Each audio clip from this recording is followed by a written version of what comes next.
Welcome back. So glad you didn't cower from the challenge of the first piece of advice. Now, this one might sting a bit, so be ready.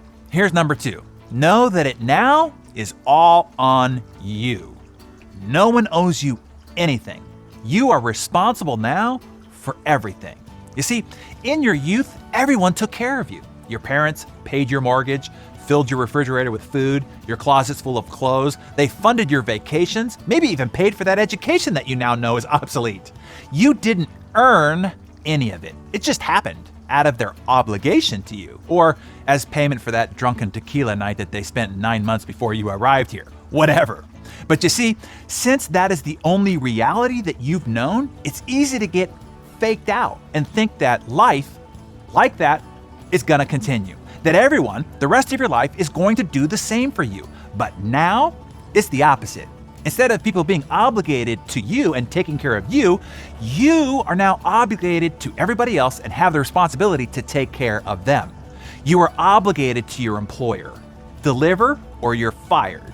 If you're an entrepreneur, you are obligated to your clients. Deliver or you are fired. You are now obligated to your government. You go from being a dependent to being a taxpayer. Pay or you are fined and then sent to jail. None of them owe you anything, and you owe them everything. Oh, and they will be reminding you of this often too, by the way, so get ready. This is a critical understanding of the transition that you are making. As Carl Jung would tell you, you are transitioning from childhood into the youth phase. You see, when we are children, we have no problems. That's why children, regardless of how poor their surroundings, are still playful and joyful. They are conscious-free.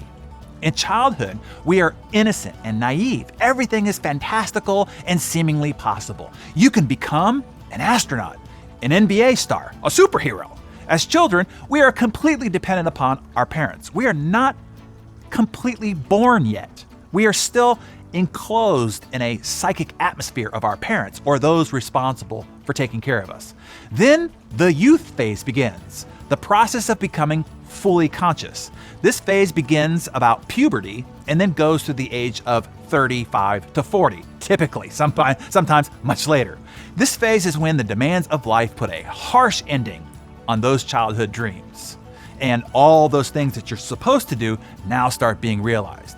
But a lot of people, they try to cling to their childhood level of consciousness and rebel against forces of the world, to do nothing but indulge in their craving for pleasure or self-esteem.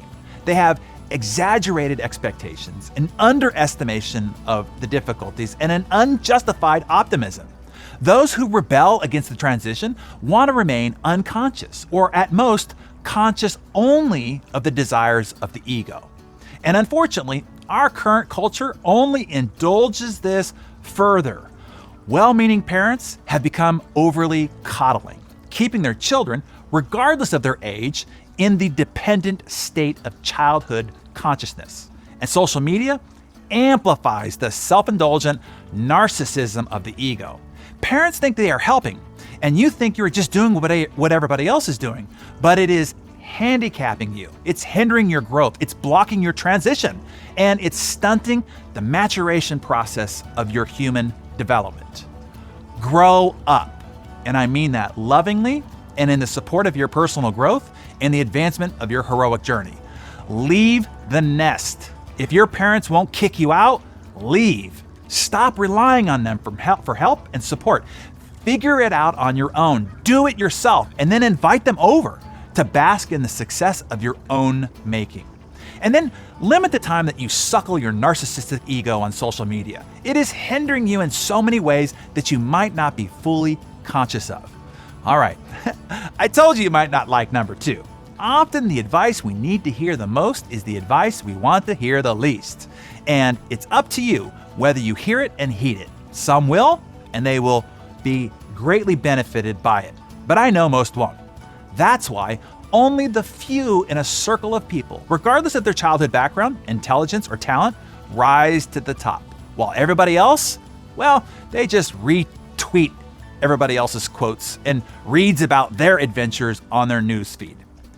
Join me back here tomorrow if you dare, and if you deem yourself part of those few, and I will give you advice on how to really find your passion and then do what you love. Does that sound good? Okay, we'll see.